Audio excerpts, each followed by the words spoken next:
Աստվածամայրը 14 տարեկան, այսօր 14 տարեկան երեխան ինչպես բոլոր ժամանակներում պիկնիկ խաղալու, մանկական պահմտոցի խաղալու, տունտունիկ խաղալու վարժված, թե այսօր մի քիչ զարգացած, հեռախոսի մեջ շատ բաներ են տեղյակ, բայց մանկական կյանք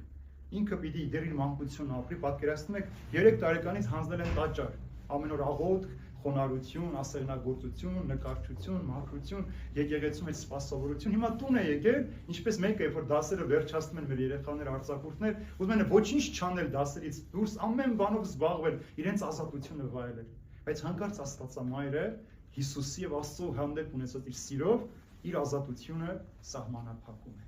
14 տարեկան աղջնակը համաձայնվում է Աստծո ծրագիրն իրականացնել, իր մանկությունը թողնել, իր երազանքները թողնել, գուցե սիրած տղա ուներ, սիրած տղային թողնել եւ գնալ Հիսուսի սիրով ապրել այս աշխարհում։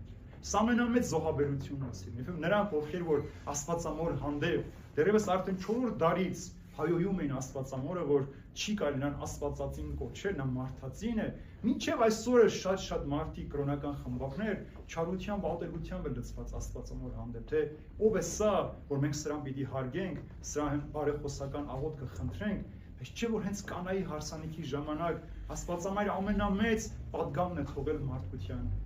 ինչ որ ասի Հիսուս արեք։ Սա ամենամեծ պատգամն է Աստվածամոր ուղղված մարդուն։ Ինչ որ իմ զավակը, թե իմ որդին է, բայց նաև իմ Տերն ու Արարիչն է, ինչ որ ասի արեք։ Այսինքն ինչ է Տերը մեզանից կամենում։ Առաջին բանը սիրեք իրար, բոլորը կիմանան, որ դուք իմ աշակերտներ եք։ Մենք այսօրվա քրիստոնյաներս սիրուց բացի ամեն ինչ անում ենք, իրար սիրելու, գնահատելու, արժևորելու փոխարեն ամեն բանով զբաղված ենք։ Տերն ուզում է, որ մենք լույս լինենք, կյանք լինենք, հույս լինենք, ճանապարհ դառնանք մարդկանց համար, բայց մենք շարունակում ենք մեր սահմանակիր կյանքը բացել աշխարհի անհագ ցանկության առջև եւ գնալ աշխարհի առաջած անհագության հետևից, որի վերջը կործանում է։ Բայց երբ որ քո թիկունքում անսահմանությունը եւ Տիրոջ ձեռքն է քեզ գրկած, մենք ամեն ուզում ենք այդ ձեռքերը բացել, ինչպես որ շատ հաճախ եւ ծնողը երեխային գրկում է, երեխան ուզում է այսպես ձեռքերը բացել, վազել գնալ, մոռանալը որ իր թիկունքը պահողը իր ծնողն է։